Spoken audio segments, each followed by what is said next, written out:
Marcus felt the weight of 8 solitary days pressing against his chest as he methodically rolled up his sleeping bag for the final time. The mountain wilderness that had initially promised profound revelations now seemed to mock his earnest quest for meaning. What began as a noble expedition to channel the spirit of great transcendentalists had devolved into nothing more than expensive camping with existential anxiety as his only companion. The crisp morning air carried the scent of pine needles and disappointment as Marcus secured his backpack straps.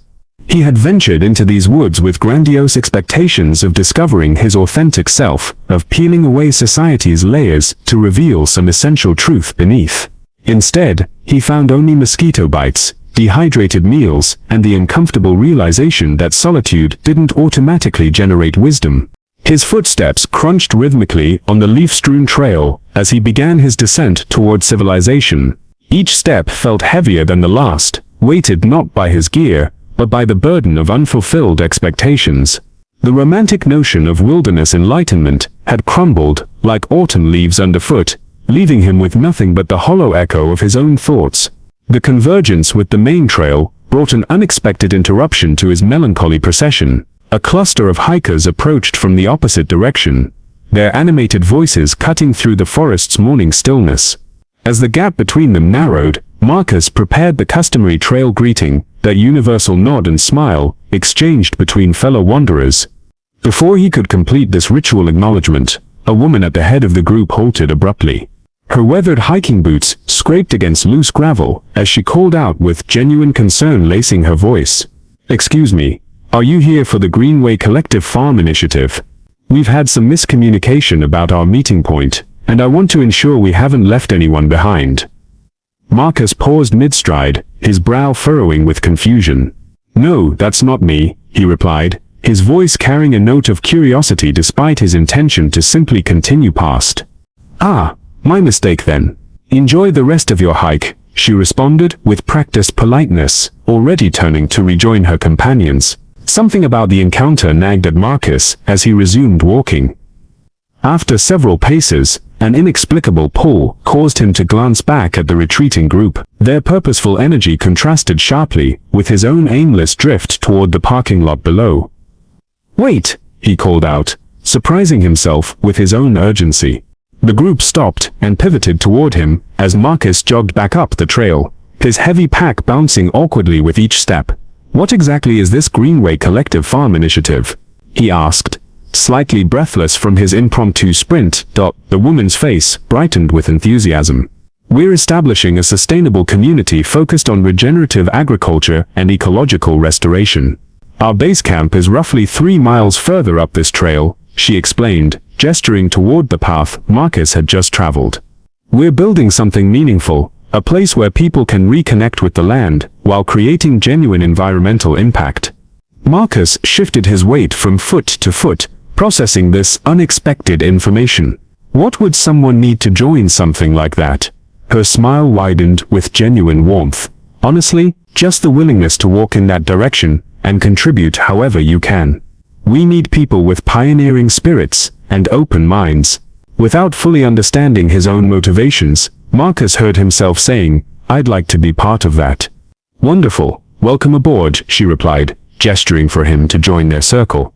The next hour passed in a blur of introductions and animated conversation as the expanded group made their way to the collective site. Marcus learned that the woman who had first addressed him was named Elena, a former urban planner who had traded city blueprints for permaculture designs. The community occupied a sprawling meadow dotted with modest cabins, large canvas structures, and carefully planned growing areas. Elena and 2 other coordinators, David, a soft-spoken engineer, and Sarah, a biologist with soil-stained fingernails, provided Marcus with an informal tour. The infrastructure was deliberately simple, but thoughtfully arranged. Solar panels caught mountain sunlight, rainwater collection systems channeled precious resources, and composting areas transformed waste into fertile earth. The following weeks unfolded in a rhythm Marcus had never experienced. His days began before sunrise with coffee brewed over wood fires and ended with communal dinners featuring vegetables harvested hours earlier. He learned to build water filtration systems, 10 seedling beds, and repair structures using reclaimed materials. His hands, once soft from office work, developed calluses and competence. Despite the physical satisfaction of meaningful work and the genuine camaraderie he found with fellow community members, Marcus still carried that familiar emptiness. The great revelation he had sought remained elusive. He felt no sudden enlightenment, no dramatic shift in perspective, no mystical connection to universal truths. The work was fulfilling, but it hadn't transformed him in the profound way he had hoped. 2 weeks into his residency, a new group arrived carrying troubling news. A hiker had gone missing in the surrounding wilderness, and local authorities were coordinating an extensive search operation. With no cellular service or internet access at the collective, details remained frustratingly sparse, but the newcomers emphasized the urgency of the situation. The entire community immediately mobilized to assist. What had been a peaceful agricultural retreat transformed overnight into a search and rescue staging area. Members organized into teams, divided up grid sections, and prepared to spend days combing through dense forest and rocky terrain. Marcus threw himself into the search with intense dedication. Something about the mission resonated deeply with him, perhaps the concrete nature of the goal, or the immediate importance of the work. He spent long hours traversing familiar trails and exploring unmarked paths, calling out periodically and listening for any response. After a full day and night of fruitless searching, Marcus returned to the collective's main area to resupply and regroup. The normally bustling community felt eerily quiet, with only a handful of members and volunteers present alongside 2 search and rescue officials. As Marcus refilled his water bottles and gathered energy bars, one of the officials approached him, a middle-aged man with the weathered appearance of someone who spent most of his time outdoors. "You've been searching alone out there?" the officer inquired. Marcus looked up from his preparations. "Yes, but I'm staying on established trails and marked routes. I know this area pretty well by now." "Good thinking. Hey, would you mind guiding my partner and me to the Canyon View trail system? We're not as familiar with some of the newer connecting paths, and that's our next assignment." "Absolutely. I was planning to head that way myself," Marcus replied, genuinely glad to have company for the next phase of searching. As they prepared to depart, the officer extended his hand. "I'm Officer Rodriguez. By the way, this is Officer Chen," he said, indicating his partner. Marcus shook both their hands in turn. "Marcus, nice to meet you both. You look familiar somehow. Are you from the collective?" Rodriguez asked, studying Marcus's face. "Not originally, no." "Strange," Marcus replied with a puzzled expression. They walked in contemplative silence for several minutes, the weight of their mission settling over the group. The forest seemed different when viewed through the lens of emergency. Every shadow could conceal a clue. Every sound might indicate human presence. "What do you think the chances are of finding them?" Marcus asked quietly, voicing the question that had been gnawing at him. Officer Chen responded with professional honesty. "After 3 days with no solid leads, the statistics aren't encouraging. And that's just from when they were reported missing. We don't know how long they've actually been out here." "The missing person's family said they hadn't heard from them in days," Rodriguez added. "Only information we have comes from a friend who said they mentioned taking a short weekend hike in this area, but they never returned home." "That's terrifying," Marcus said, imagining the fear and confusion of being lost in wilderness. "Getting lost is one of the worst experiences you can have out here," Chen agreed. "But survival often comes down to staying calm and making rational decisions. People who panic, who try to force solutions or move frantically, usually make their situation worse. The ones who make it out are typically those who stay composed, trust their instincts, and stick to basic principles." Marcus nodded thoughtfully, something about that advice resonating beyond the immediate context. After walking in silence for a few more minutes, Marcus's curiosity got the better of him. "Do you happen to have a photograph of the missing person?" "Sure, let me find it," Rodriguez said, digging through his jacket pockets. He produced a wrinkled paper, unfolded it carefully, and handed it to Marcus. Marcus stared down at the image, his expression shifting from curiosity to confusion to dawning realization. The photograph showed a young man with short hair and a clean-shaven face. "Have you seen him anywhere?" Rodriguez asked expectantly. Marcus, Ace's eyes widened as the full implications hit him. "Oh my God," he said slowly, his voice barely above a whisper. "This is me." Rodriguez grabbed the photo back and held it up next to Marcus's face, using his free hand to mentally cover Marcus's now substantial beard. The resemblance was unmistakable. "Jesus Christ," Rodriguez muttered, reaching for his radio immediately. "Base, this is Rodriguez, we found him." "Copy that. What's your location?" came the crackling response. "He's been with us the whole time, helping with the search," Rodriguez said, his voice carrying notes of disbelief and frustrated amusement. "Say again?" The voice responded with obvious confusion. "The missing person has been part of our search team." "He's not missing, he just grew a beard and joined some kind of commune," Rodriguez explained. "Well, I'll be damned.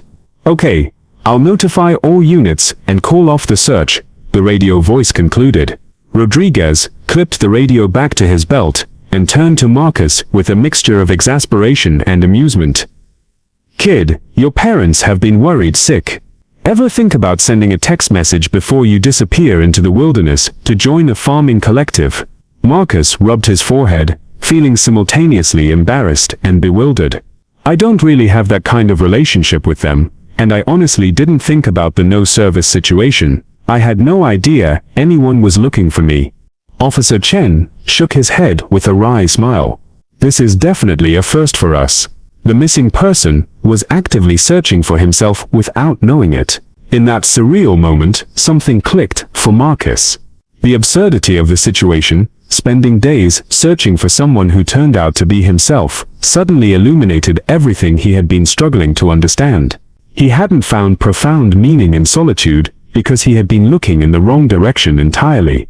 The revelation wasn't hiding in wilderness isolation or philosophical contemplation. It was embedded in the simple act of engaging with purpose, contributing to something larger than himself, and connecting authentically with others. The search had been successful, in ways none of them had anticipated.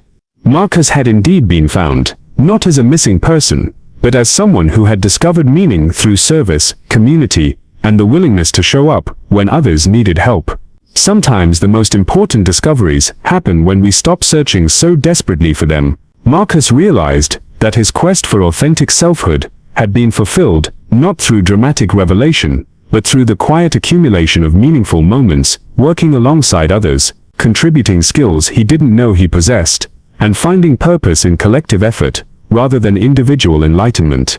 The irony wasn't lost on him that his greatest insight came not from seeking truth in isolation, but from the accidental comedy of unknowingly searching for himself while being exactly where he needed to be all along.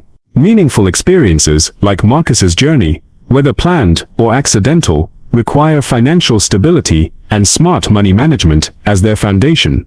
Having the freedom to explore new opportunities, take calculated risks, or simply have peace of mind during uncertain times depends significantly on our relationship with personal finances. Rocket Money provides exactly the kind of comprehensive financial toolkit that enables these possibilities. This all-in-one platform simplifies the complex world of personal finance management, making it accessible for anyone who wants to take control of their financial future. The platform excels at helping users identify and eliminate wasteful spending, those forgotten subscription services that quietly drain bank accounts month after month. With just a few taps, Rocket Money can cancel unwanted subscriptions automatically, freeing up resources for more meaningful purposes. Beyond expense management, the platform offers sophisticated budgeting tools that provide clear visual representations of spending patterns and financial health. Users can set realistic savings goals, track progress toward major milestones, and receive intelligent notifications when spending approaches predetermined limits. For those planning significant life changes or adventures, Rocket Money's net worth tracking feature provides invaluable perspective on overall financial position. Understanding exactly where you stand financially creates confidence for making important decisions about career changes, travel plans, or other major life transitions. The credit monitoring capabilities ensure users stay informed about their financial reputation, while the bill negotiation services can often secure better rates on existing services, further optimizing monthly expenses. Personal finance management doesn't have to be overwhelming or complicated. With tools like Rocket Money providing clear roadmaps and automated assistance, anyone can develop the financial stability that creates space for exploration, growth, and meaningful experiences. Visit rocketmoney.com/pursuit of wonder, or use the link in the description to start building the financial foundation that supports whatever adventures life might offer. Sometimes the most profound journeys begin with the simple step of taking control of your financial destination.